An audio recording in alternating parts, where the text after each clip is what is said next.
Uh, well, hello. Thank you again. Welcome to your Sagamore Spirit session. That's what I'm going to call it today. So last time we did Thirsty Thursday, we're going to do a wet your whistle Wednesday. I guess we'll call it.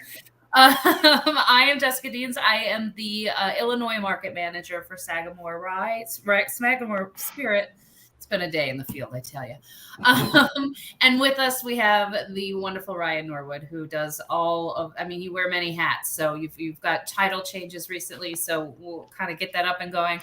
But thank you so much for taking the time, whether you've been a fan or you're just relearning us. I feel there's always something to learn just because there's such a great history with our brand. And, as I said, I want to keep this casual questions, just pop them up, throw them in the chat. I'll keep an eye on that and we'll make sure we bring them up. But, I don't want this to be a very instructional PowerPoint heavy event for us. So without further ado, I'll let Ryan kind of take the reign here and kind of let's dive in. Let's taste out. You should have all of the samples in front of you. We've got the 3 core, which is our signature, the double oak and the cask strength. And then we threw in a couple of our limited releases, which is the rum finish and the sherry finish. And we'll touch base on all of those. And as we sip and go on and shout out your opinions and your feelings and all that good stuff as we go on. So Ryan, I'll let you take it away.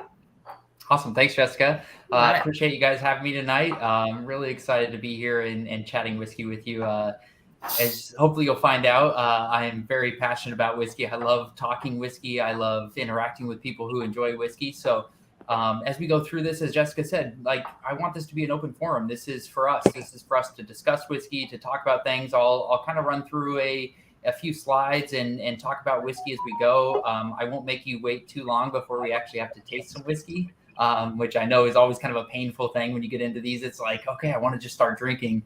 But we will get there. A little background about myself is, so I've been with Sagamore Spirit for almost 7 years now. I started there working in operations. I'm currently the vice president of operations at Sagamore Spirit.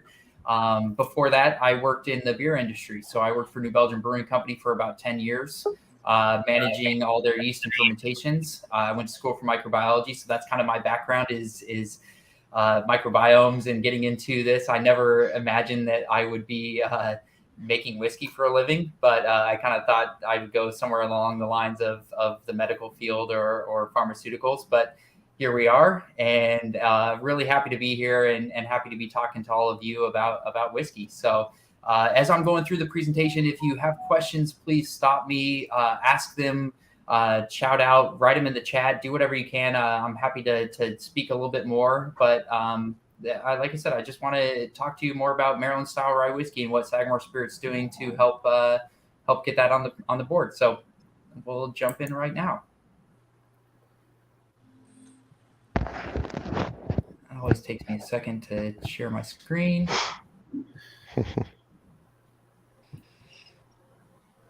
All right, can everyone see my screen? All I see is you. Oh. There we go. There it is. Okay, we got it. Awesome. So a little story about Sagamore Spirits. So we are a Baltimore-based rye whiskey distillery. And so as you can see, as I jump into my next slide here, we started, basically our whole story started back in 2013. And the picture you're looking at here is a picture of our waterfront distillery located on the south side of Baltimore City.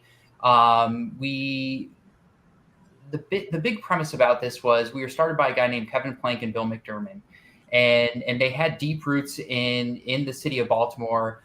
Kevin Plank actually was one of the founders of Under Armour, and as he started to get into Under Armour and really appreciate the city of Baltimore, he actually purchased a farm called Sagamore Farm about 30 miles north of Baltimore City.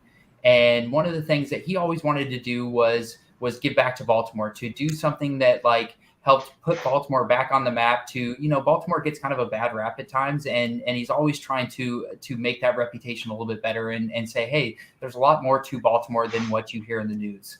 And so as he started to kind of do a little bit of research, he found that Baltimore actually had, and Maryland had, a very rich history in distilling rye whiskey. A lot of people aren't actually aware of that. And it's one thing that we've done a ton of research on. And it's been a fun opportunity for us to better understand the roots of distilling in America, but also the roots of rye whiskey in America. And as we kind of went through this process, we found that a lot of the famous distillers that you've heard of, like the Beam family, the Heaven Hill, and all of them actually started distilling rye whiskey in the state of Maryland before they actually moved into Kentucky to start making bourbon. And so Kevin bought a farm, like I said, about 30 minutes north of Baltimore City, and it's called Sagamore Farm. This was a thoroughbred racing horse farm that was owned by the Vanderbilts prior to it kind of changing hands a couple times and going into disarray. In 2007, he purchased the farm. He was really excited to bring thoroughbred horse racing back to Maryland and pretty much redid the entire farm. In the process of doing that, he started doing a little bit more kind of history of the farm and what had actually gotten us to this point.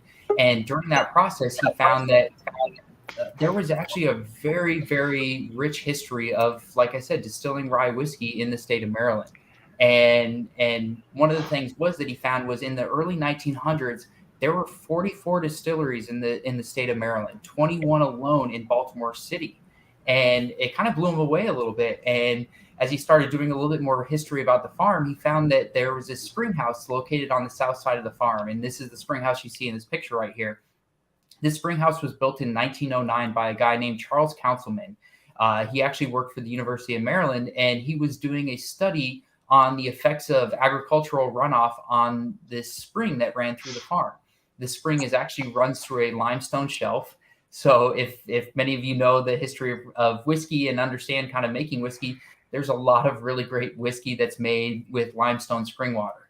And so as Kevin kind of started to dig in a little bit more, he was just like, wow, like there is a lot to Maryland, this Maryland rye scene that a lot of people don't really know about and don't really talk about. You still talk about like the Pennsylvania rye, some of the Empire rye, but Maryland kind of had lost its place. There's not a lot of people that were really discussing Maryland rye or even making a Maryland rye.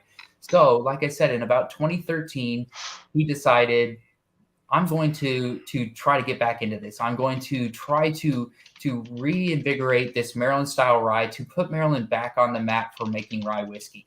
And so that process started, and we have continuously worked to try to do that. So over the next few years, one of the things he found was that like building this distillery and starting this process can be very challenging. He engaged with MGP to do some contract distilling for us, and they started out by making 2 different mash bills for us. One of those reasons we started making 2 different mash bills, and this is kind of a cool little table I'm bringing up right now it's pretty amazing. In 1912, this is the amount of whiskey that was held in bond in the United States, of the top like 5 states that were actually producing rye. And you can see at that time, or even in whiskey in general, but at that time, 19.3 million gallons of whiskey were in bond in the state of Maryland. And like I said, there's a lot of people that that don't really know or haven't really heard a lot about that Maryland history with making rye whiskey. And so what he ended up doing was we started doing some research on what makes a Maryland style rye. And, it was really challenging because there was not a lot of like recipes that we found. We found that like rye was actually a very, very useful ingredient for a lot of cocktails in the 1800s. That was the base for, your Sazeracs, your old fashions, a lot of your Manhattans, they used rye as a base. So it was a very versatile cocktail. But one of the things that we found was it kind of fit in this sweet spot between, it wasn't as kind of spicy or as harsh as your Pennsylvania rye, but it's going to be a little bit spicier than your typical bourbons. And so that's one thing that I always try to talk about when I get in front of a group or talk to anybody about rye is like, and I'm sure many of you have experienced the same thing is, I talk about rye whiskey, and the minute I say rye whiskey, someone's like, I don't drink rye. I don't like rye. It's too harsh. It's hard to drink. And I try to say to them, like, give us a chance. Like I said, is we try to be a very balanced rye. We use 2 different mash bills. We use a high rye mash bill, which is going to be your bread and butter rye, which is that 95% rye, 5% malted barley.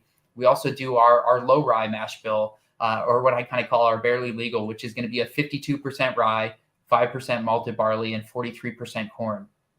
We cook those, ferment them, distill them, and age them completely separately. One of the things I found over time is that corn seems to mature a little bit slower than rye. Almost by a year and a half's time, if I were to put it to an actual time frame. Rye just matures a little bit faster. And one of the things we try to do is we take those two separate mash bills that are aging completely differently and separately, and we dump them on the back end and we blend them together to a flavor profile. And that flavor profile is going to be what we describe as our interpretation of a Maryland style rye.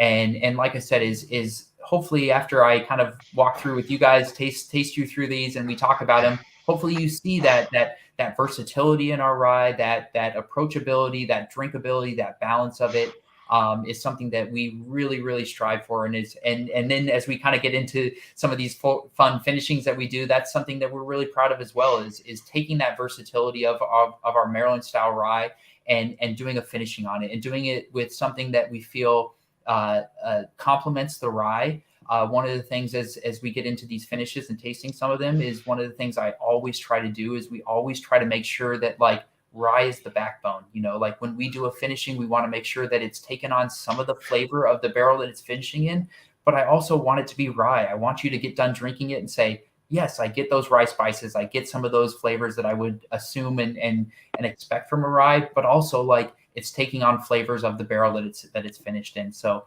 I'm really excited to taste you through some of our finishes, but also just to kind of talk about the core and get your feedback, your opinions, and kind of explain some of our operational side of things and answer any questions that you may have on that. So one of the things that we'll start with is, like I said, I don't want to make you wait too long before we jump into some tastings, is our 83 proof straight rye whiskey. And so this to me is a lot of people talk about this being on the lower side of the proofs. And for me, I think that's very intentional for us. It's one, we wanted it to be a kind of a bridging gap to that bourbon drinker, or even the drinker that isn't drinking a lot of whiskey, that's coming into the category as like a new drinker and saying, hey, I'm interested in rye. I've heard a lot about Maryland rye.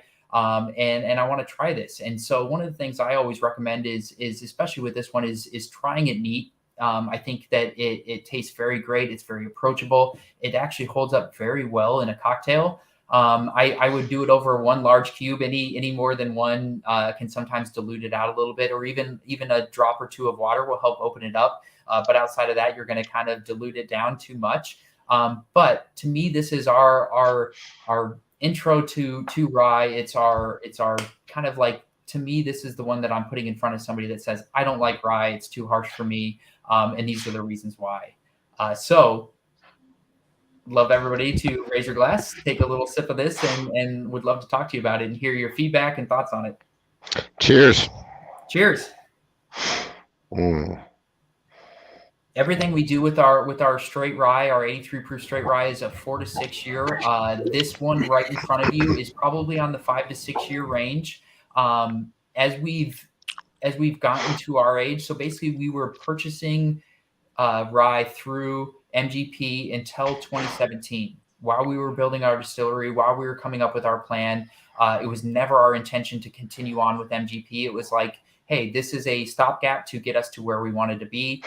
We bought whiskey from them until 2017. We had our distillery built in April of 2017. We actually did our first cook in April 10th of 2017. At that point, we stopped buying whiskey from MGP. So this rye in front of you is a blend of our whiskey and MGP's. It should have about 25% of our whiskey and about 75% of MGP's. My goal is over the next couple of years is to continue to increase the percentage of our rye into this.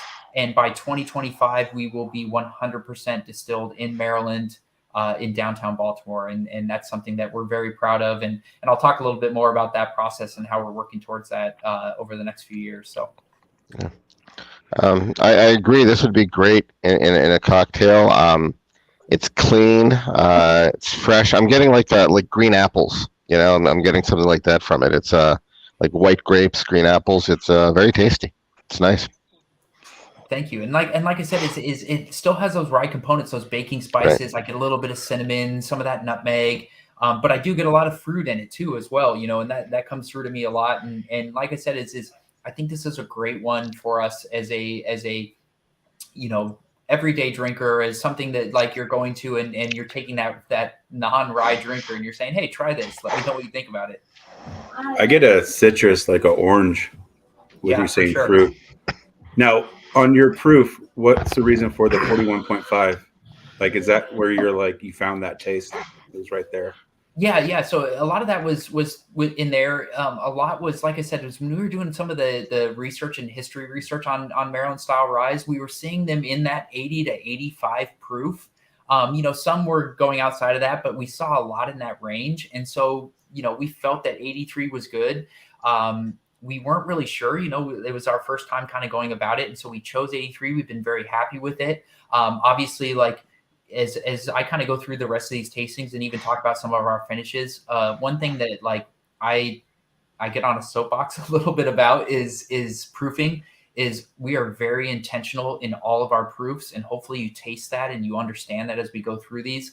I am not a chase the highest proof, do the highest alcohol. I don't agree with that. I don't think that makes the best whiskey. I think there are some whiskeys that, are fantastic at 115, even 120 that can be very good. But we're very intentional in our proofs. We do a full spectrum of everything that we release, and we start at like barrel strength and work our way down to 80 and find that where it bounces the best. And 83 for this, for what we were going for as a balanced, approachable rye felt really good. And hopefully you'll see that as we go through into the next one and even into our cast strength. So now, were you in that proof, were you looking for a sweet rye? Because I get really sweet with this. Yes. Other ryes. Yeah.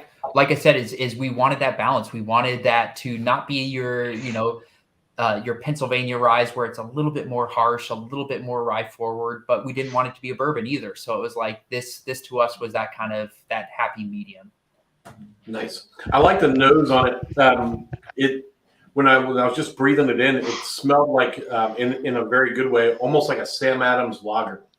Rich and grainy, some sweet notes, but it was really rich. On the palate, I could taste a lot of those grain notes, but it almost had like a Chardonnay blend in it with those like white grapes, kind of bitey white grapes. It was really nice. I like it. Yeah, it's really grain forward, and that was intentional. Jeremy, I was going to go with the beer as well. What I immediately smelled was something I haven't heard anybody say. It was banana, and I was like, banana. That's not. And what I really think it is I think it's the clove, and it really is almost like a Hefeweiss to me is what I'm smelling. I'm getting something like that, really rich, really thick, and then sweet to the taste. I mean, almost like that yeasty, that like Belgian yeasty, yes. Yeah. I almost say this is like an instant old fashioned because of that orange peel and almost like a bourbon rye mix, but it brings everything together. Like you don't have to add anything. I get that in the finish a lot of orange peel. And like I said, it is so drinkable neat. That's what like I feel like even my wife was never a whiskey drinker, and when I started working here, it was like now she drinks Sagamore neat, and she's like, this is wonderful, and she she's like, this is not like other ryes or even other whiskeys that I've tasted because of that fact that like there are these fruity flavors. It's pretty complex for 83 proof too. Like a lot of times I've tasted lower proof things where they're like, they almost seem a little watered down or they're one note, but like this is pretty complex to me for an 83 proof. Yeah, I'd say then the nose was it smelled a bit of a higher proof than how smooth the flavor was. So if it's someone starting and they think, oh, it may not be approachable, I think they'll be surprised after a smell and then a taste, because I think they'll be pleasantly surprised that it is a lot smoother than they'd expect. Quick question about how do you expect this to change in 2025? Like what do you think will be different about, I don't know, maybe the flavor profile over the overall product here when it's 100% Maryland? Oh yeah. So hopefully it'll be a positive change, but like that's one of the things that we're kind of going through the process of right now and trying to understand. And there's so many schools of thought when you get into this. Is like, do you do that hard change where you're like, okay, that was them, this is us, and just like do a hard stop and then kind of like shock your consumer a little bit? And we decided not to do that. And we were we were starting to source a lot of our grain early on from the same people that MGP was. We were using a same yeast strain to be able to try to minimize that and to try to make it as seamless as possible. But honestly, and I'm pretty biased, so it's hard for me to answer that without my bias. But like, I think that you'll see some positive changes. You'll see, in about 2016, I think it was 2015, 2016, MGP moved over into a continuous batch system where they were like cooking and just adding to that all day long. I think that they lost a little bit of their uniqueness and some of those like flavors that are more controllable on a smaller system. Right now we do a 6,000 gallon cook.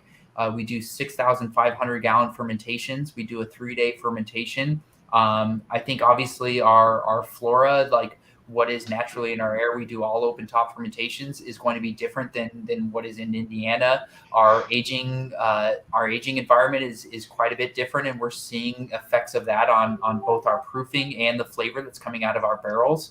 And so I think all of those things together will absolutely make a different flavor, and hopefully it's a more positive flavor. I'm seeing a little bit more fruitiness out of some of our whiskey, and I think that like you're actually, some of that fruitiness that you're getting in here is coming from our whiskey, because like even tasting this early on, like 2, 3, 4 years ago, I wasn't getting near as much of that as I am now.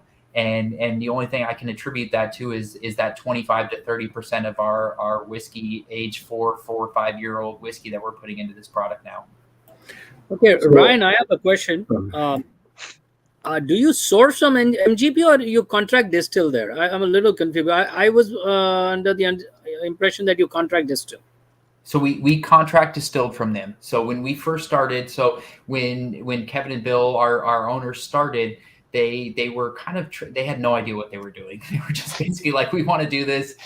How do we start? And so the first person that they actually engaged and started working with was a man named Larry Ebersole, who was the master distiller for Seagram's for over 20 years.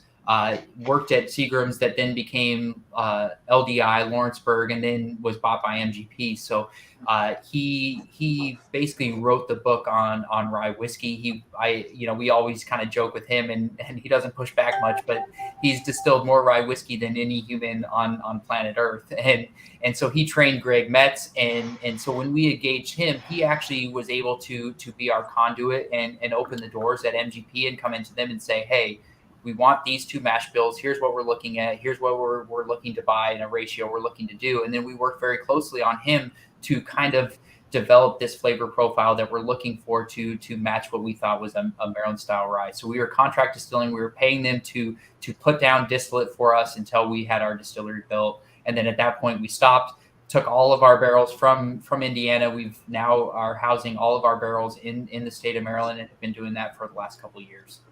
That's a solid way to do it with the contracting. I mean, it's you're providing them with your recipe. You're saying, hey, this is exactly what we want. Go ahead and make this for us. And it's a great way to offset those initial, $5 million on a distillery with stills, and then sit around and wait for 5 years. So and that's where we were at. And we knew we didn't want to make a vodka. We knew we didn't want to make a gin. Right. We were like, we don't want to make these unaged spirits just to buy time to do what we actually want to do. And we were fortunate enough to have Larry as a consultant, and he had the pull that he did to be able to go in and say, this is what we're looking to do. And they worked with us. And, obviously, like at the time we've always been very transparent about it. Like there's been a lot of distilleries that have gotten into some hot water by trying to hide the fact that they were doing that. And we were not ashamed of it. We said, this is what we're going to do. We have a plan to move to our own product. We have a plan to move to our own grain. We have these things set in place, but it just takes time. And right. I think people appreciated that. Hopefully that we were that transparent with a lot of that. Hey, Ryan, can you take me how you guys do? So you doing your own. Do you set aside barrels to match that once you do your complete own whiskey versus just sourcing? Are you staggering that and then constantly trying to match that flavor as you go? Is that how the process works? Not even as much. We're not as concerned about matching the flavor. It's more so like just standard process. So like we're trying to make sure that we use the highest quality grains, and I'll talk a little bit more about grain after we taste a couple of these whiskeys, but like grain is so important to making whiskey. And so we try to make sure that we're sourcing the best grain that we can get. We use the best yeast that we can get. We are very tight on all our fermentation parameters. So there's a lot of steps that we're taking to make sure that we're making the best rye whiskey that we can, and knowing that it is going to be a little bit different, and not too concerned about that flavor matching as much as just creating the best whiskey that we can, and knowing that, like, as if we're transparent about it, if we talk about it, if we address things on the front end, that, like, hopefully that people are excited to come on this journey with us and say, hey, I understand that this is going to change a little bit over the next couple of years as we get more of our whiskey in there, and hopefully it's a change for the better. And if it isn't, then we'll address that too, and figure out how we can make sure that that's happening. But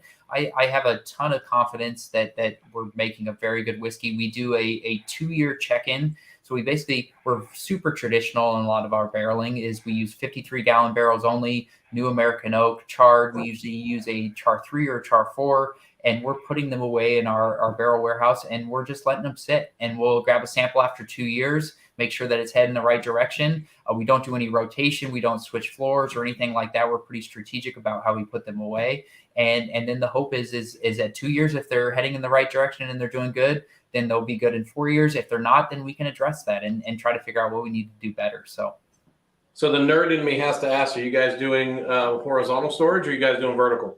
All horizontal. Well, vertical. We do. So we do all bilge on the bilge. We do not do any on the head. We don't do any kind of palletizing or anything like that. And then our warehouses are 5 stories tall, 3 rows, 3 racks to each story.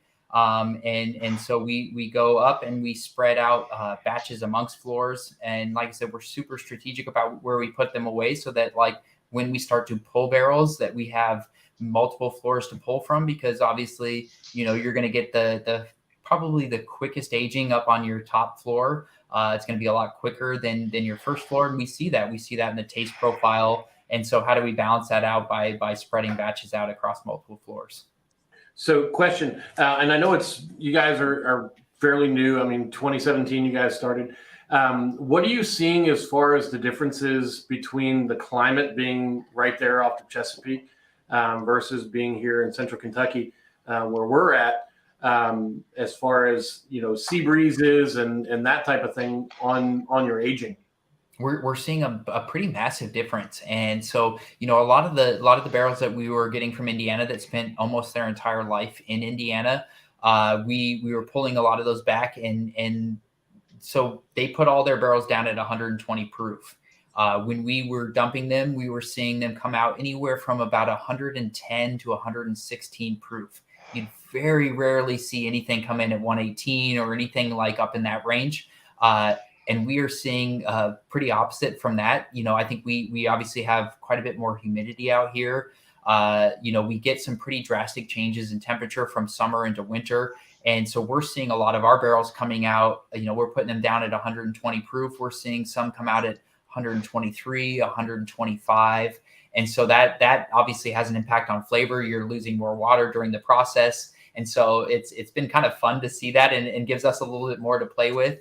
And we're also kind of playing around with some of the proofs that we lay down to try to see, like, hey, how does that change the profile? And are there fun opportunities to do some blends with other proofing barrels as well? Nice. Are you ready for our next taste? Let's go.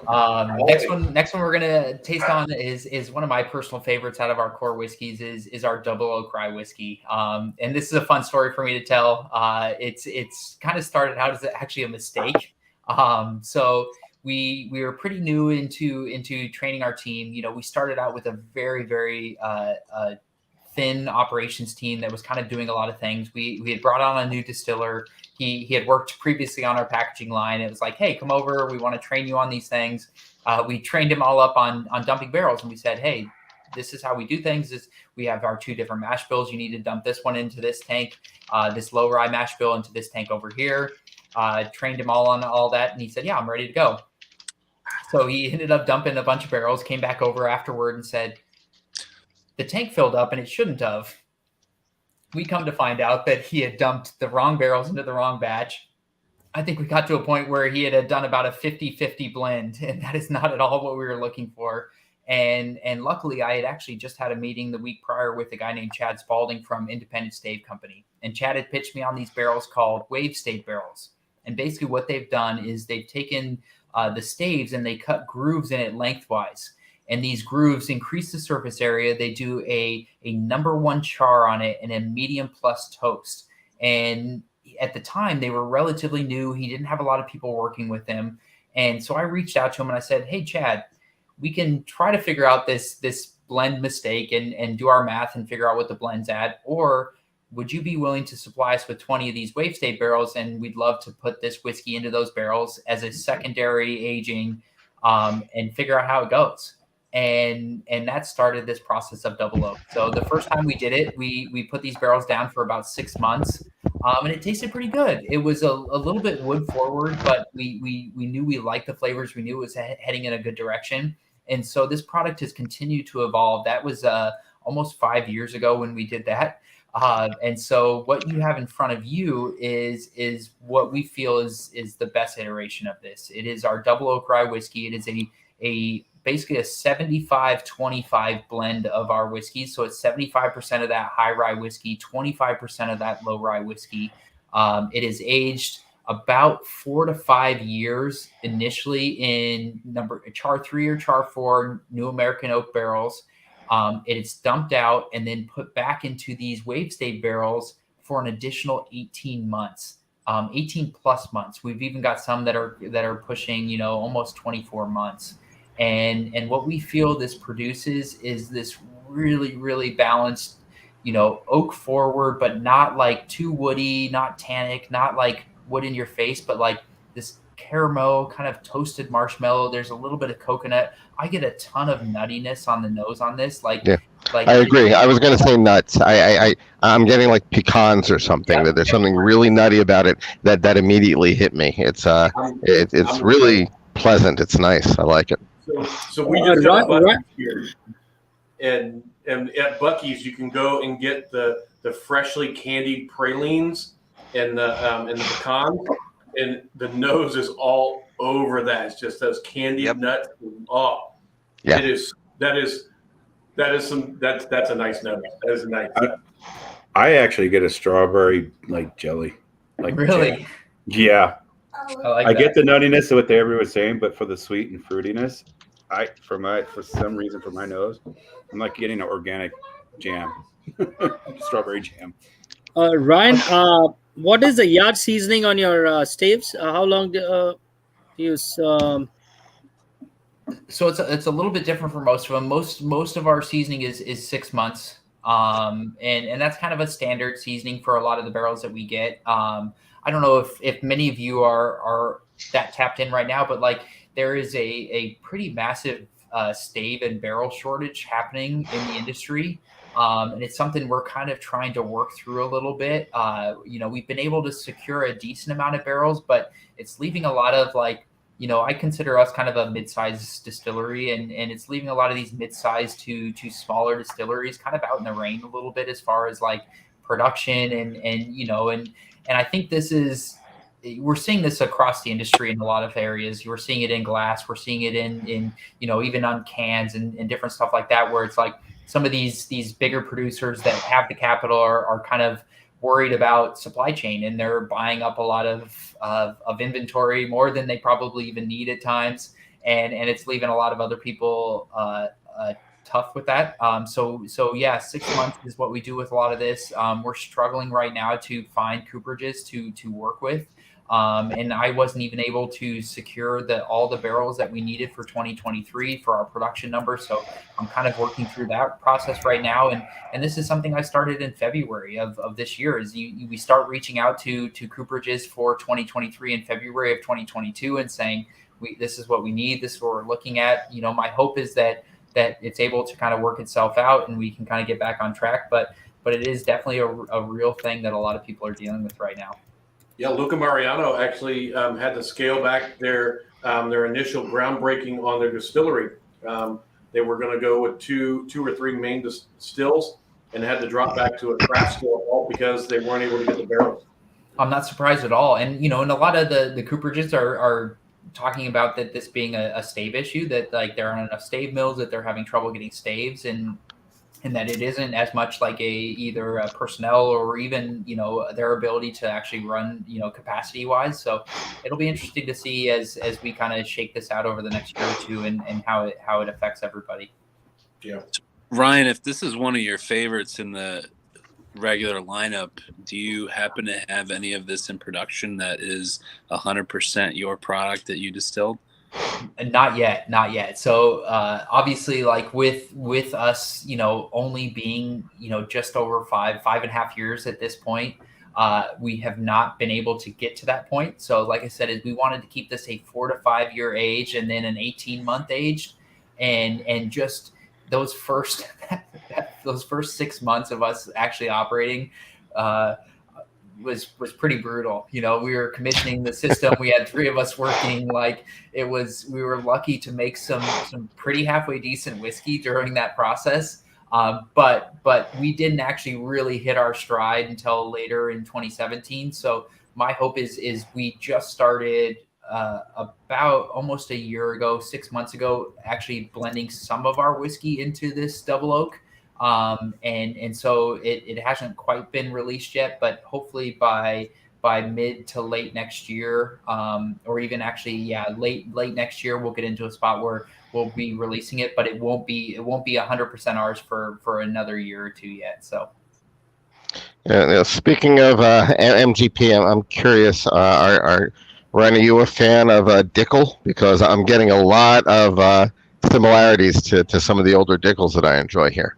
Yeah, no, I am, and I get the same similarities. Is that older Dickel, that older MGP. It's like, I think for a while there, I think a lot of people had some pretty negative connotations with MGP, and I think a lot of that has changed, and it's hard to find now, and one of the things I've always said is MGP was very good at what they did, and they produced some great whiskeys. It was unfortunate that a lot of people tried to hide some of that during the process, but I think there's been a reawakening, and a lot, like I said, we've always been trying to be very transparent with that, and know that, like, hey, we wouldn't be where we are at without MGP, and we're actively moving towards our stuff, but I appreciate everything they did for us. So yeah, I do have a question about you. You mentioned that this is a 75% high rye and 25% of your low rye mash bills.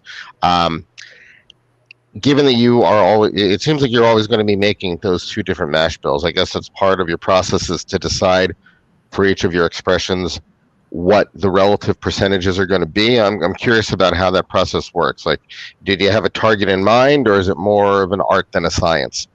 It's a little bit of both. So we start out with a thought. It's like, hey, especially with these wave staves, it was kind of like, well, we knew we wanted a little bit more of that low rye in there to help bring on a little bit more sweetness than our normal product, knowing that, like, you're going to get some more woody flavors and some of that stuff. And my thought was that, like, I didn't want too much spice into that. I wanted a little bit more balanced sweetness. I wanted it to play a little bit more, like I said, is into that kind of caramel, that nuttiness of it.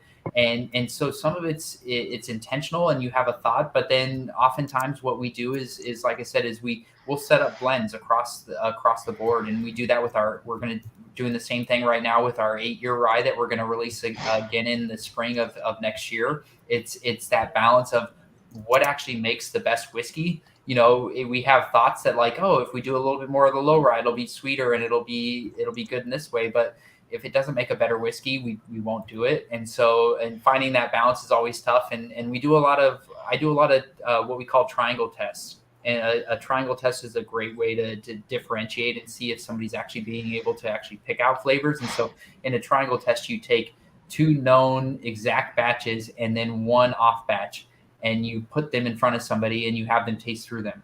If they are able to, and you mix them up, you have them taste through several different times, at least 5 times. If they're able to pick out the odd batch and the reason why, then I know there's a difference. If not, then there's not a difference. And so that's part of our process when we do some of this, because sometimes you come in with a preconceived notion that, like, oh, more of this is gonna taste like this, and I try to prove people wrong all the time. So That's nice. I'm really enjoying this. This is great stuff. well, thank you. I appreciate that. Yeah, I'm glad you mentioned the older Dickel's. I'm a big fan of like the 15 plus years and, of those products, and yeah, it is really similar actually. Yeah. It is. Well, it's, when I go to Delilah's, I always ask, what older Dickel's have available. It's almost become like my go-to at Delilah's to try different Dickel expressions that they have there, and I'm gonna throw a Sagamore into my mix there and then Awesome. compare them with people. just because it's always fun to do that. I'm copying that. No, I'm not much experienced. I haven't experienced older Dickel much. So when you say the Dickels which I've tried, have a lot of that vitamin-y flavor. Is that what you're referring to?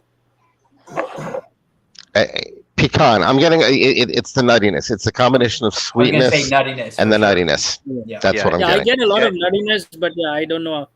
Yeah, the oldest Dickel I've had is 11 years old. It doesn't have that Dickel vitamin, but it is that. I mean, when those Dickel products are aged, I mean, a lot of the wood comes through in those. So, right. Yeah. Right. This is a sweet bomb. I'm like complete opposite. I'm like toasted jam with butter on it. I don't know why. Yeah, I get a lot of jammy Strawberry flavors. jam. Yeah.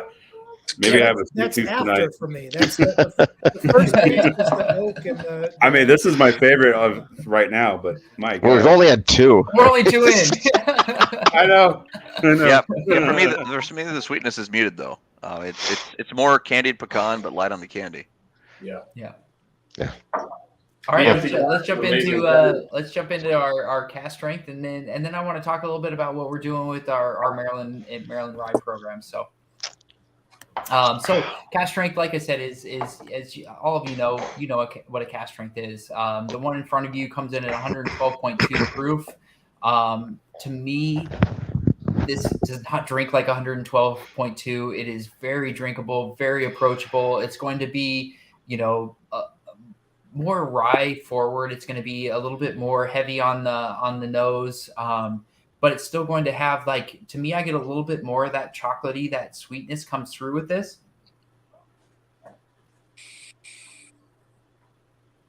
I'm getting the nuttiness now. More nuanced for sure. Yep. I get the nuttiness on this one now. Welcome to the party. Yeah. Right. Yeah. With some heat. With some heat, with some cinnamon, with some red hots. There is like no heat for here. You're right. It doesn't taste like cast strength though to me. No, So it doesn't drink like that. It's actually smoother than the last one. Nice. This is some good medicine for me. I don't think I've breathed through my right nostril in a week. I just did for the first time. Just did it. Cleared me out. It's so interesting to me too. I've been having I just did a whiskey festival on Saturday, and normally I think people are going to comment about how the signature is smoother, but I've been getting kind of a switch balance lately where people are finding the cast strength is coming off a little bit smoother to them, which to me is just always it's great to hear because it's such a great flavor note. But you don't hear that a cast strength is coming off smoother than a lower proof one. So that's been an interesting kind of taking notes on people's comments on that as of late. Yeah, I've been noticing a lot of cast strengths from others that they are coming much smoother than like that 45 bond proof. When you go a little higher, I'm getting, well, maybe it's because I like cast strength and I always drink it, so my palate's probably killed to that. but it's smooth to me. Maybe that's it. We're all just used to drinking high proof now. Well, I think the start of the taste is very smooth. I'm a high proof guy too, but the start of it's very smooth. I think the longer it sits on your palate, the more proof comes out. Yeah, which is pretty interesting. I rarely have that experience. The nose always gets me on this one. Like a lot of your higher proof, that's the first thing that attacks you. But this, you get not a trace of that alcohol comes near your nose when you first get that experience. Yeah, I get a lot of Ovaltine. Yeah, that chocolatey. I do too. Oh man, the chocolatey. I do. Yeah. And part of that was intentional with our aging too. So like I said, is the straight rye whiskey, the 83 proof is coming through at like that 4 to 5, maybe 6-year-old, and this one it says 4 to 7, but like right now we're probably 6 to 7, and even on that later 7-year on most of our cask strength that we're releasing right now, and especially the one that's in front of you, I'm sure it's probably in that 6 to 7-year range. Do you guys get it like it's not cast like this the heat, but I get a zing on my tongue like, yeah, this is cask strength. Yeah, I'm getting that. Alcohol's there. Yeah, I do get that. A couple of drops of water transforms this. Yeah, I added a drop of water. Oh man, agreed. The water changes this totally. Yeah, I did about it. And this is one of the things where I was talking earlier. Like, to me, this shows the versatility of our rye. Is like it is, you know, just in these 3 samples that you've tasted, like there's such vast, you know, aromas, flavors that you're getting out of them with all that same base and not much change, you know, like it's pretty unbelievable. And the ability to, like I said, to drink it neat, to then be able to put it into a cocktail, it really, really plays well in a lot of different fields. Yeah, the rye character really opens up with the water, man. Yeah. Good suggestion. I totally agree. It's really strong now. It's like, oh man, this rye's kicking my butt now. Yeah. But in a good way. In a great way. Yes, in a great way. Like I'm a big rye guy, and yeah, me too. Yeah. I haven't had most of these. Now I'm getting a lot of stone fruits. A lot of stone fruits. You covered a couple of drops of water and it opens. Yeah. With these first samples, like that first one was just a great step. Great somebody that is really into type thing. Then that double oak, which is just that freaking caramel bourbon tart, not bourbon, of course, but the pecan nuttiness. And now this, like, you've covered a lot of ground with really the same expressions, just done a little bit differently. Yeah, I feel the same way. I forgot about a lot of other double oak products after that. Ryan, how much of this is your distillate? So this is about the same. So maybe it's probably in that 25 to 30% range of distilled in Maryland, and then the rest is MGP. Yep, and like I said, we'll slowly continue to increase the amount of Maryland distilled over the next couple of years, and my hope is by next year we're about 50% Maryland distilled. And then by 2024 we're closer to 75%, and then we will be 100% by 2025. Can I ask you a completely way out there question? Yeah, please. Number one, do you have a location where people can visit and taste? Yes, absolutely. So like I said, we're located on the south side of Baltimore City. We have a pretty incredible, if you saw in my slides earlier, this is our distillery. Yeah, well, I didn't know how public that was. You know, it is very public, and it was built to show people around. You know, it's so interesting as I've gone through this process. Like, you know, you have your MGPs where it's like they don't want anybody there, they don't want to show you around. You have to know somebody in a secret handshake to get in, and then when you're in there, you're like, I don't know if I really want to be here and look at this. And then there's like places like Sagamore where it's like this was literally built. We put it on the waterfront, and we do tours, we do tastings, like we do events there all the time. Like we want to showcase what we're doing, and like I said, it's all part of our transparency. It's like we really want to I want people to come in. I want them to see what we're doing and to be proud of what we're doing and ask questions and want to know more about why we're doing what we're doing. So like it's been a fun process for us. Yeah. So how was your reception been in Baltimore? What's that question? Yeah, how has the reception been from Baltimore? I think pretty well. I think, you know, it's one of those things where we have tried to fully ingratiate and work with our community around us and say we're here to support you. You know, we have a lot of initiatives to really grow the community. We've been pretty strategic about our give back. It was one of those things where it was like I want to be focused with how we're giving back to the community and how we're working with the community. We bring them over. We host events all the time. And so it's one of those things we're very mindful of, and we want to make sure that like we're accepted, but that also that they feel like this is a place that they can come and hang out and be at and feel that they're a part of. So nice, awesome. Hey Todd, you remember I invited you to drive down with me to the distillery earlier this spring? I remember that, and I unfortunately couldn't do it. But now I'm thinking, oh, this reminds me of Isla Distillery. It's right by the, it's beautiful. That's very scenic. yeah, it's about an hour and a half drive for me. It's not too terrible. I would love to come and you should come down, pick a barrel. Yeah.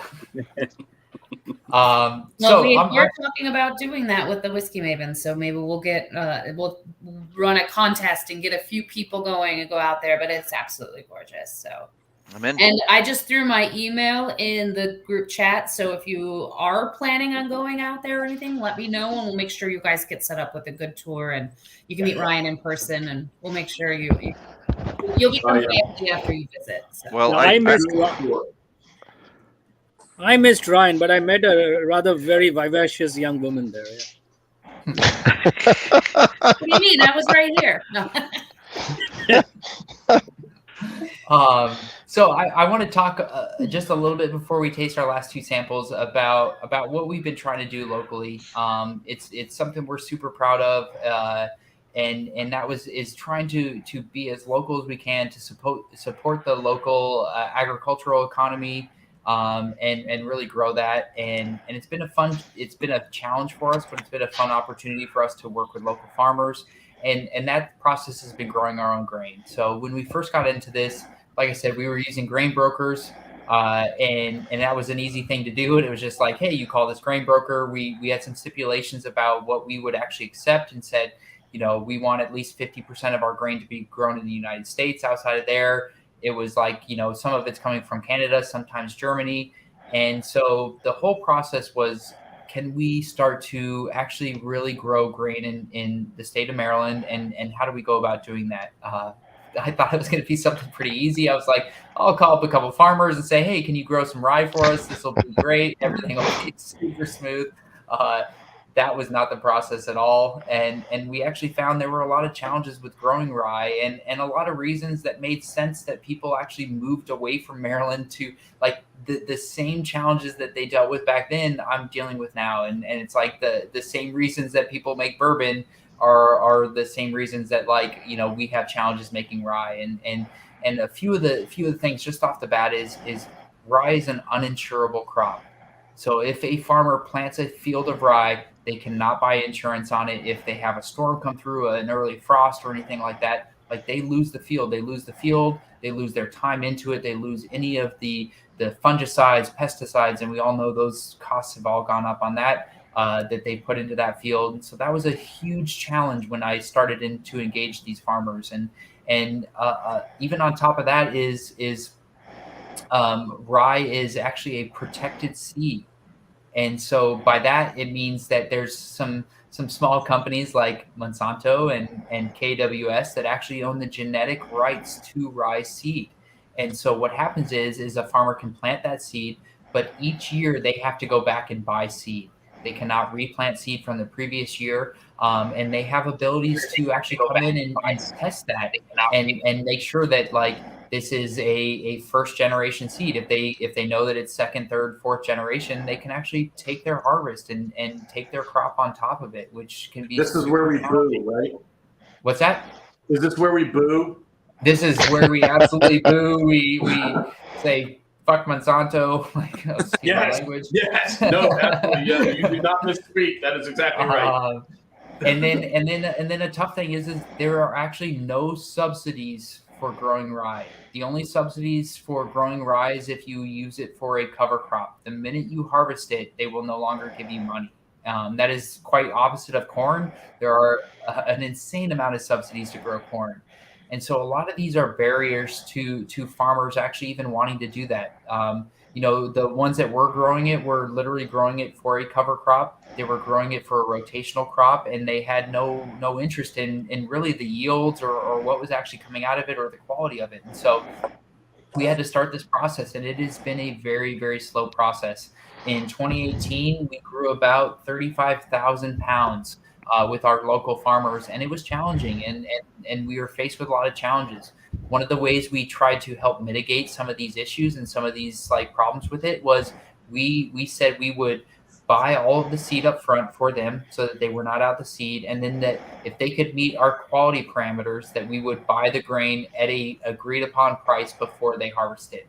And then so it's that working back and forth, and that mutual relationship of how do we make sure that the farmers are getting the yield that they want out of the rye, but also that we're getting the quality that we want. And so we've grown that program from 2018, and in 2022 we did our harvest, and we harvested 1.2 million pounds of rye. It's been a process here, right? What's that? It has been a huge process. We worked with 4 farmers to do this, but it's something that we are very proud of. We want to start talking about. 1.2 million pounds is a lot of rye, but honestly, like for every single cook of that 95.5, that 95% of rye, 5% malted barley that we do, we use 10,000 pounds of rye.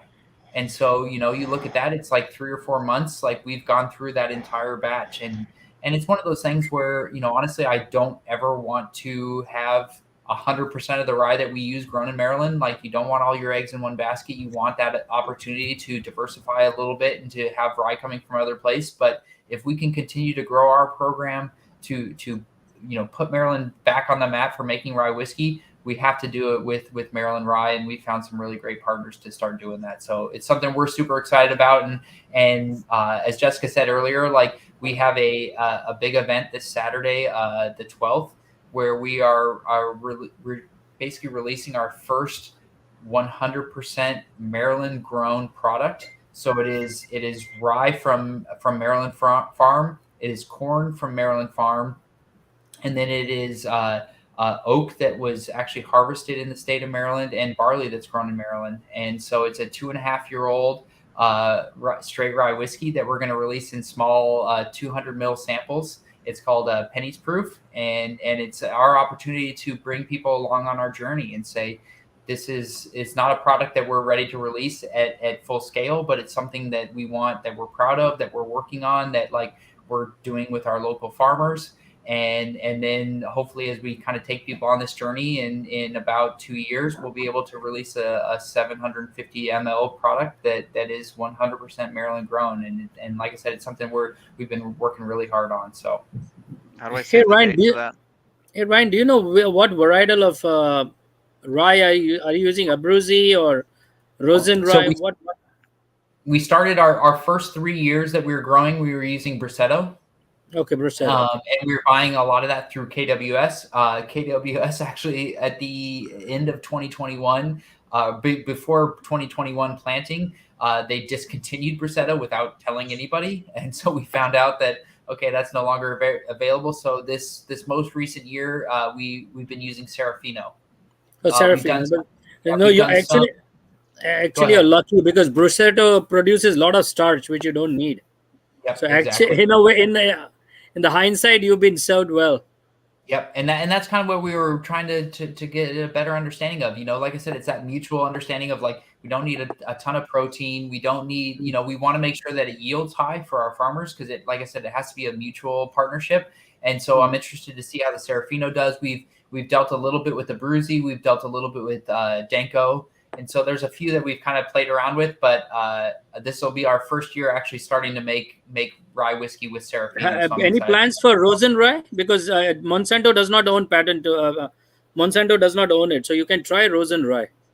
Oh, interesting. I'll have to look into that because like that's some of them. It's the availability for seed too. Is like can we get it and can we get it at a quantity that like will make sense for us to be able to actually grow and use. So that's it. I'll have to look into that. That's a very nice varietal. One of my favorite varietals of rye for whiskey. No, great. That's good. I'll have to put that down. All right, so I'm gonna stop sharing and then. Just so that we can all see our beautiful faces. And then we'll taste through these last couple samples and hopefully answer any questions you guys have and talk a little bit more about whiskey. But this next sample that we're going to taste is one that I really enjoy as well. As like I said, is throughout this whole process, one of the things that we were doing was trying to figure out how, like, we knew we were contract distilling, we knew we were working towards our product, and so we wanted to be able to get to a point where we could put our own fingerprint on it. And one of the things we started doing was finishes, and it's something that, like, we started almost right off the bat. We started within the first few months of moving into the distillery and saying, we know we have really good rye whiskey. How can we put our fingerprint on it? How can we make it a little bit better? And like I said, is we're very intentional in our finishes. We want to make sure that they keep that backbone of rye, but that they take on the flavor of the barrel that they've been aged in. We have done a lot of finishes over the years, and some have been very successful. Others were a little bit I liked, but they some of them were a little bit before their time. I think one of the first ones we released was a Muscatel, which I really liked, and a lot of people were like, Muscatel, what is that? What's going on here? That's what I would want. Exactly. But then we've had some like Calvados, which is one of my personal favorites. It's gone over very well with people. And it's that fun balance for us. It's engaging with barrel brokers. It's working with other distilleries, other breweries to try to find what we feel will be flavors that will match well with our whiskey. Unfortunately, when you work with a lot of barrel brokers, there's not a lot of transparency. It's kind of like, here's what we have, take it, leave it. You don't know where they came from. We know they're good. And we kind of just go with it. So one of the ones we recently did was a rum cask finish, which will be the next one we kind of taste together. This one was fun for us. We knew, so Maryland actually had a pretty rich history in rum as well. A lot of rum was coming through the port of Baltimore. A lot of people were making rum in Baltimore. And so we knew that this was something, personally, we were like, the sweetness of rum, we think will go pretty well with our rye. And so when we went out and actually started looking for barrels, we found a lot of different Jamaican rum barrels. There were some of your kind of Appleton, your Mount Gay, some of the ones that are a little bit more well-known. But there were these ones that they would not tell us who the producer was. We knows them all. We love them. We absolutely were like, these were great. And I was okay with them not being a name brand or not actually having a full understanding of where they came from. And so we bought about 25 of those barrels, and then we bought about 25 barrels from Colombia. The Colombia rum was a little bit more traditional, a little bit less funky. Those Jamaican barrels were pretty funky, which is kind of what I was looking for. What we as a team were kind of like, this will be fun to play with. This will be fun, something to kind of delve with. And so we filled those barrels, aged them completely separately, and then blended them together on the back end to create what is our rum cask finish. And then proofed it accordingly. Like I said, is for us, this is a very intentional proof that we felt like balanced well, that like you get those kind of fruity, estery flavors, that kind of a little bit of funkiness from the Jamaican rum barrels. But then you also get that rye, you get that little bit of spice, that nutmeg, that cinnamon, that kind of backbone of it. But hopefully you guys see that it drinks very nice, neat. A little splash of water will help open it up and make it a little bit more citrusy to me, or it tastes great over a large ice cube. So what's everybody think about this one? This should tell you what I think about this. This is my second bottle of it. I have an open bottle and this one. Yeah. I love the brown sugar. Oh yeah, lots of brown. Yeah. Yeah, definitely you could taste the rum through this. Almost like a Right. 4-square rum, high proof rum. Yeah, like like some molasses. I'm getting some molasses. Not the dark molasses, but more of like a lighter molasses. Yeah, it's nice.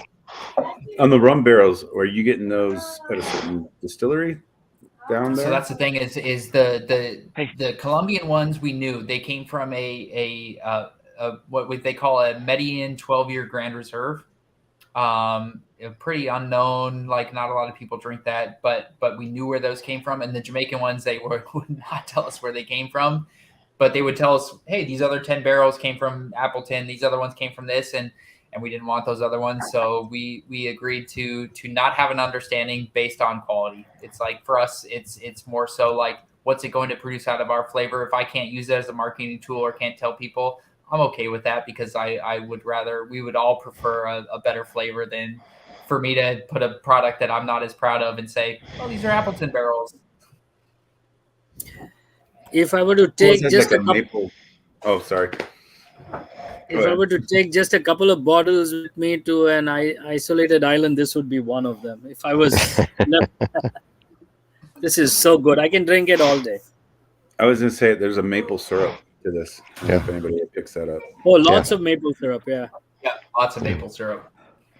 Sorry if this is redundant, but what type of rum is this? So the Jamaican ones, like I said, we don't know, but it is that Jamaican, and then the Colombian ones are what they call it was the Grand Reserva 12-year. It's Medellin Grand Reserva 12-year. Oh, nice. So and was that a dark rum, or was it? Or 12 years, obviously it was dark, yeah.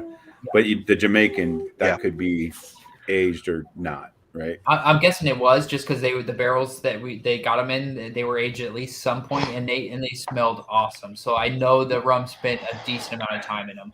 And the tough thing with rum barrels is they're pretty beat up by the time you get them. So even the ones we got, so we actually got these through Kentucky Bourbon Company, which is like a subsidiary of Independent Stave. And so we knew like they were great barrels to start. They sent them down there. They were aged rum. They got them back. We knew they were like our biggest thing when we do a lot of these secondary agings is what shape are the barrels when they come in? Are they actually able to hold liquid? You know, there's some that we've brought in and you start filling them and they're spraying out of every corner, and it's just like, man, here we go. Nice. But we knew they were good barrels, and they had some age on them. So are they wet barrel, or were they wet barrels at all? Was there any of the rum still left in them? Like, well, what are they actually doing with those barrels, or what are you doing with the barrels when you get them?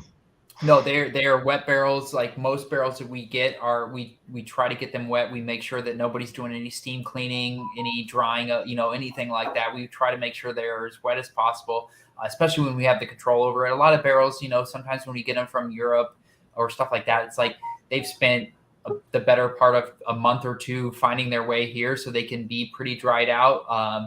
But most of the barrels, when we try to get them, we try to get them as wet as we can.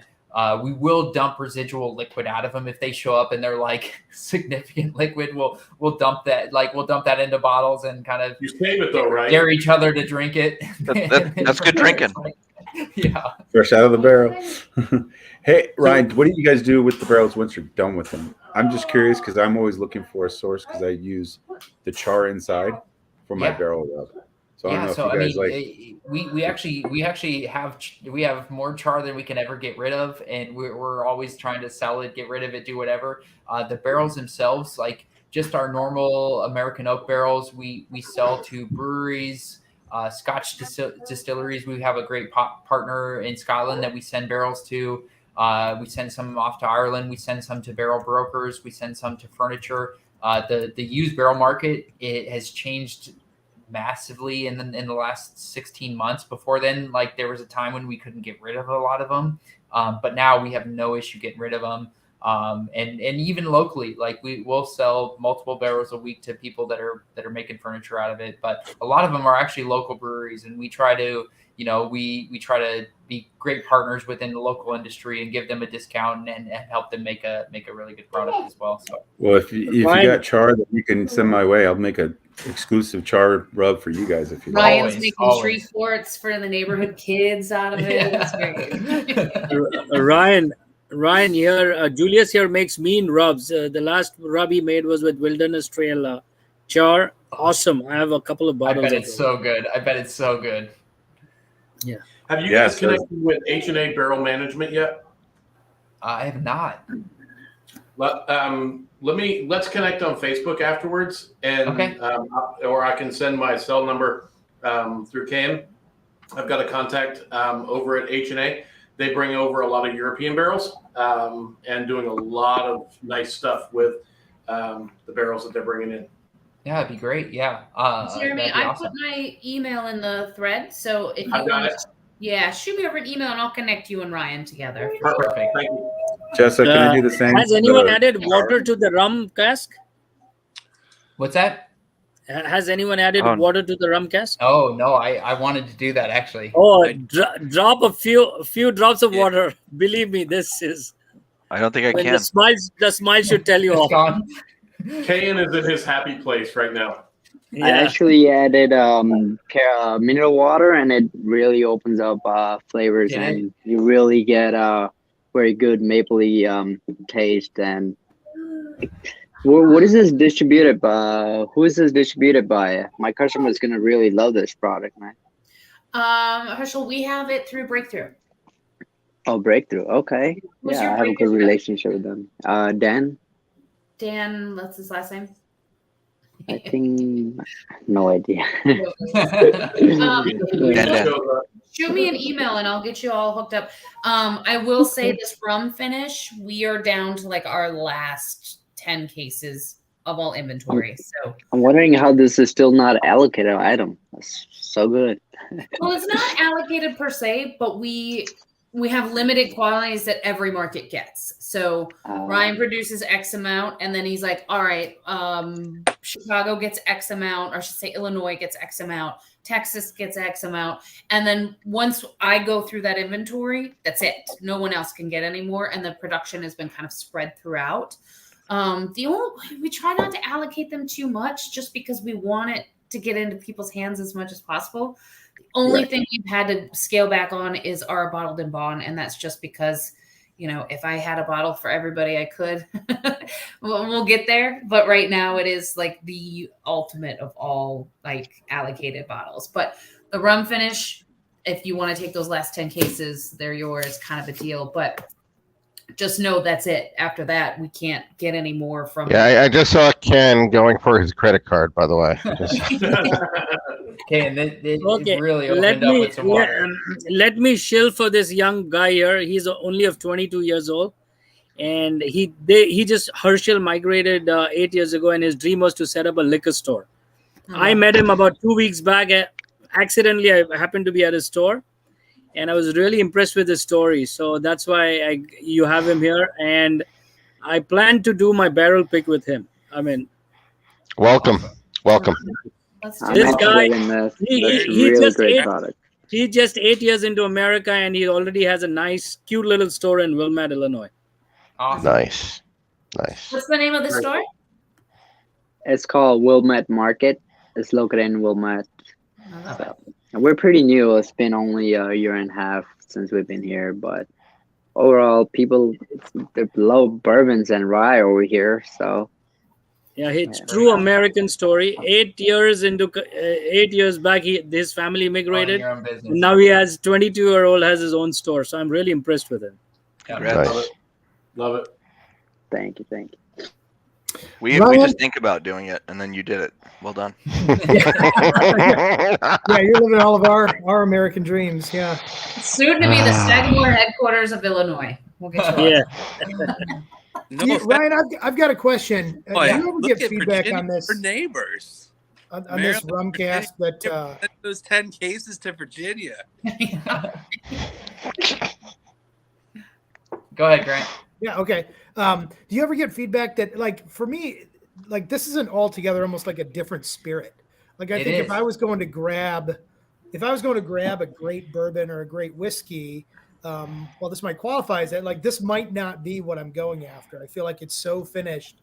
Even like if you talk like a barrel seagrass or something, like that's a rum and that's kind of a crazy finished product, but I feel like it still carries a lot of those whiskey characteristics where I'm not getting. Like, I feel like it pulls it way into its own own category. Do you hear that much, or? I don't, and I mean, but also that's part of like what that balance and that fine line we walk, and I feel like there is that chance that when you do a lot of these finishes that you're going to get to that point where it's like, where does this live? It's not a rum, it's not a rye, it's, you know, and like I said, we try to keep that rye backbone so that you get those rye spices on the end and you're like, okay, this is a rye finish in that. But it does kind of, you know, we've walked the line pretty close on some of these finishes. I feel like rum was one of them because of the flavors of rum that come through. And you'll see that when you taste the sherry next, like it's more rye, there's sherry there. It's not as raisiny as some sherries are, but like it's always that balance. And it's that understanding of like, who's your consumer? Is somebody that doesn't drink rye or doesn't drink whiskey coming in and buying a rum finished rye? Probably not. And are they coming in and they want something unique and they want something like different and they want those notes of rum, but they also like they're fun. You know, a lot of the times when we're seeing this, and maybe Jessica can speak differently, is like they're people that understand and know our brand. And they're coming in and being like, wow, I've heard about their finishes and I'm going to try this one, more so than it's somebody that's like, I'm going to try a whiskey. And is this a whiskey? Let me buy this one whiskey off the shelf. I don't think that that's the case. So I think we live in that little bit of a weird world anyway. So, yeah. Well, I just pulled my my barrel seagrass off because you and Grant, you inspired me when you said that. I was like, dude, I've got that. I'm going to try it right next to it. And seagrass is at 100 and almost 120 proof. It's 119, but yours honestly tastes like just like a proof down version of the seagrass, and that's high praise because this was like number 3 on our whiskey of the year last year. So awesome. It's good, man. I mean, I got a lot of feedback about that when we first launched this, because this was our spring release of this year.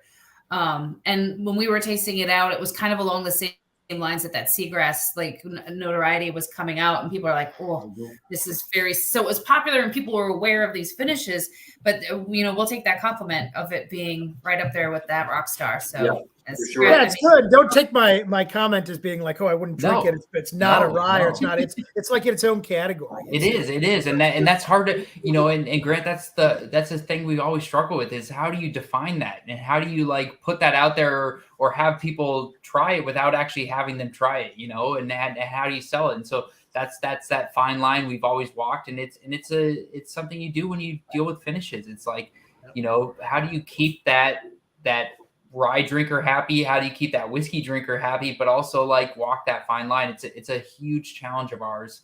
And there's times when we've overstepped the line, and there's times when we're right on the line. So I think coming from here in Utah with High West, just doing the Pioneer with the wine, and then they do a rum cast. You guys write it in there.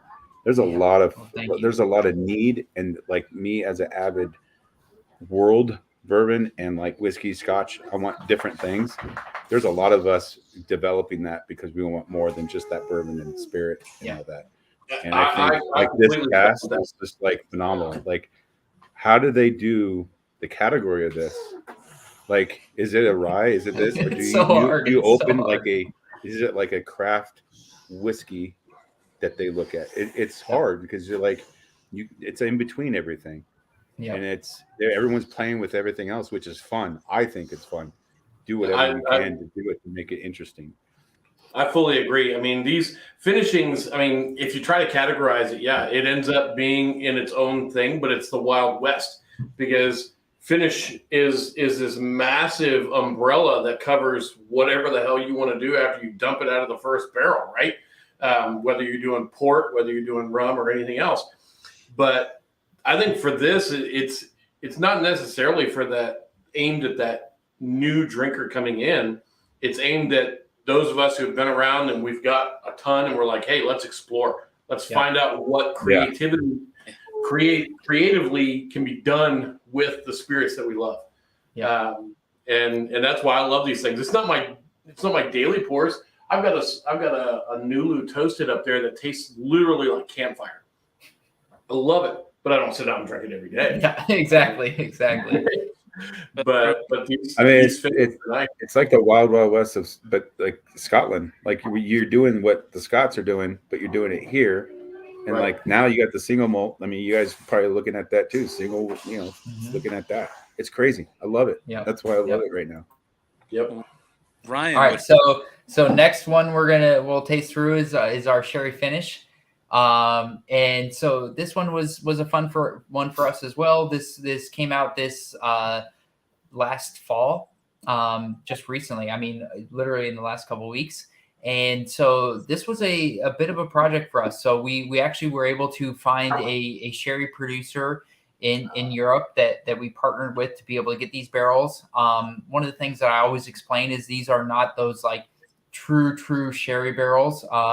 The sherry process is what we call a Solera process, where like they are literally like they're using barrels until they can no longer ever be used again. They're not like, oh, these are great barrels, let me send them to America so that they can put whiskey in them. It's kind of one of those things where it's like they're, leaving 10% left in there. They're refilling them. But they are conditioned sherry barrels. They were from a well-known producer that we were happy to work with. And so we got these barrels in. We aged our whiskey. Like I said, it was that 4 to 5 year old aged rye whiskey that we put into these barrels for an additional like almost 18 months. We were really happy with it. And we got to a point where we were like, oh, they actually aren't exactly where we wanted them to be. They had, without them being the true sherry barrels, they had taken on a lot of tannins from the oak that they were aged in. And so what we ended up doing was we dumped them out of the sherry butts and we put them into 8-year rye barrels. And so last fall, when we released our 8-year, we dumped all those barrels. We put the sherry into them to allow them to kind of mellow out. And our hope was that we did the same thing with Calvados. Our hope was that like spend a little time in these rye barrels, be able to mellow out, let those tannins kind of work their way out. And what we produced is the product in front of you. And it's something I'm really happy with. It's sherry, but it's not overly sherry. It's not like too much raisiny, too much like sherry in your face, but it's there. It still has that like rye backbone to me. And it's like, this is a complete different beast. I'm like getting completely different, right? Like, okay. I'm seriously thinking this is a donut shop. You got your jelly donut with your jelly in it. And this is like the nose is when it's freshly made with the jelly in. And then when you taste it, it's when you dumped it into the oil. Like it's crazy good. I love it. It's so good, isn't it? And what I always say is do not compare it to anything else. Like this is its own thing. Like it is very different. It is not like the rum finish. It is a different piece. No. Like it is. It's really funny. It's funny that you said that, Ryan, because when I was drinking it, I was trying to figure out like what does this remind me of? What does this taste like? And I was having trouble coming up with an answer. So you just nailed it. You just nailed it. But it has at least from the sherry side of it, it still has that nice, dry sherry finish. Yes. Okay, that it has that really, a little bit of the umami that you get, from a sherry aged whiskey without it being over sherried. Okay, it's like you seem to have hit a sweet spot, and as far as how long you kept it in. So I agree with you there. More time in the barrel might not dry spot. Right, exactly. More funny. I'm not going to go there. More time in the barrel would probably not, add to it. I think this is good. This is really good. You nailed it. Jessica, I'm taking back my words. Now this is going to be my next Calvados. I let it air for about an hour today. It's getting increasingly difficult to track down that Calvados and the sherry. We got you. So. Oh, this is good. Ryan, before we close up, there was one question from Todd that said, what makes the 8-year different that enables you to label it as gluten-free? I don't see that label at any of the other bottles. So Todd, all of our products are gluten-free. So they actually changed. It was recently, and so we're just starting to put that on our label. But they just recently in the United States changed some of their rules around what determines and what you can call an actual gluten-free. And so no gliadin, no gluten actually makes it through the distillation process. And that was always this kind of weird spot within distilling was like, oh, I'm searching out this vodka that was made with potatoes or this or that, and so they've actually been able to prove. I have actually sent all of our samples out for testing to prove there's absolutely zero gluten in anything that we make. as a finished product. Obviously, it starts with gluten as a grain that like our grains contain gluten in them. But it's something that the U.S. has changed their thoughts on. Canada's not quite there yet. There's a few other countries that are starting that process, but all of our whiskey is 100% gluten free. I got a gluten freak that looks for that same thing. So Todd, all alcohol does not have gluten in it. Like, she's done the whole research because she has a hard time with that, and she did a thick research of everything. There's no spirit that can contain gluten. Yeah, that has been proven. My mom's got celiac disease, so I'm always looking for delicious things for her. So you've had all of these, they've all come back officially zero gluten. Todd, my majority of my family is celiac, and it took a lot of sit downs convincing, and now they are drinking the product and have zero issues. So wow, I'm not a doctor, but I can he just plays one on YouTube channels. So. Yeah, on StreamYard. I love it. One more thing, in the group chat here, I put up SagamoreSpirit.com/whiskey thieves. Another great resource. We have it by your area too, so it's not just the distillery only. We do have some Illinois events, and pretty much whatever your zip code is, it'll be geared towards you. But that's a great way to keep up to like what we're going to drop for our spring release. Whenever we have any fun events going on, if you want to be in the loop for all things Sagamore, I recommend go checking that out. A really good opportunity to just know all the fun stuff that we're working on throughout the years and moving on. You guys always get the insider tips, and you get to know when things are landing and launching. So make sure you sign up for that. Subscribe, I guess is what they call it. So I'm in Utah. Are you guys? It's like a state run. Are you guys trying to get in there at all? Or we actually, one of my great colleagues, Deborah is the Denver market. She's the Denver me, but she has recently picked up doing some more support in the Utah area. I think she's in Park City. I don't know Utah very well. Park City. I'm close to there. So yeah. Okay. So you'll be able to do that. It is a controlled state, so it's a little bit more tricky than others, but another great, our website's amazing. You can go to the SagamoreSpirit.com, go up to the Find My Rye, type in your zip code, and it'll show you where you can get, where you can purchase from stores and where you can actually go to a restaurant and enjoy a cocktail. And I believe we've got it, because they're wonderful things with technology. You can actually go by the specific bottle. So if you're looking for double oak, it'll show you cask strength and whatnot. It's usually as up to date as possible. I'm not 100% sure about control states because that information tends to take longer to trickle down. But just ask, what's your major out there? Do you have Total Wine? What's your big? No, actually, our Utah is just state run. Okay, so you don't have any larger liquor stores. Sometimes, unfortunately, they'll sit on it for like a year. And like I got a bottle from I won't disclose any, but it was like last year's. And they're like, how did you get that? Well, because our state sat on it for a year. Oh my God. Yeah. Well, just keep your eyes open. We are in that market, so it shouldn't be that difficult. There is a really good whiskey store in San Francisco that many of you might know called the Whiskey Shop. And they actually ship things all over the country. They don't ask questions. They just ship stuff. And I got to tell you, people I know in states where they shouldn't have been able to get stuff, they have called the Whiskey Shop and they have got stuff. And if you're in San Francisco and you don't go to the Whiskey Shop, then I don't know you. I'm just letting you know that. Okay. And I think Reserve Bars too is another national one that we use a lot too. So stupid rules. Any other questions? Anything also else for the record, it's just no. Go ahead. Sorry. I don't think we covered the proof on the sherry. No, we did not. 106. 106. It seems a little higher. A lot of port and sherry casks seem to be that sub 100.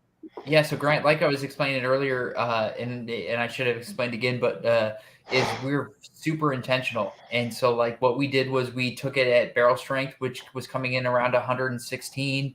And we walked it all the way down to about 90 because we were like, 90, 95 felt like where it would be an appropriate proof for us. And we kind of did blind tasting. So A lot of it was I laid out proofs in front of the entire team. Had probably close to 10 people within our team actually come through and taste it, and everyone selected the 106. Or at least the majority did, and it was literally because of that balance. It was like it was that ability to a lot of times as you go lower in proof, you get what I found is as you in a younger one in a finish is as you go lower in proof, you get more of that finish out of it and less of the rye.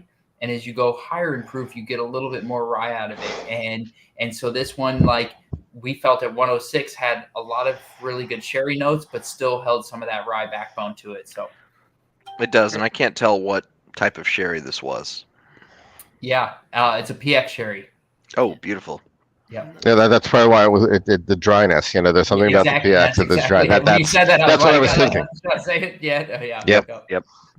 Well, I guess we're gonna wind the things down a little bit. I got the 2-minute warning. I have the Oscar music queuing up here a little bit in the background. So Ryan, always a pleasure. Thank you so much. If there's any last minute quick questions, as I mentioned, you've got my email in the chat. Send them my way. I can always forward questions over to Ryan. He knows I'm not afraid to text him questions every now and again when I'm out in the field. So, but I love that you guys took time out of your night to hop on. I mean, this is always a pleasure. We are a smaller brand, but we appreciate the support. And as you tasted tonight, it's worth your time. We're a little hidden gem that is starting to get not so hidden lately. So. Yeah, agreed. Thank you everybody. Ken, thank you so much for inviting me.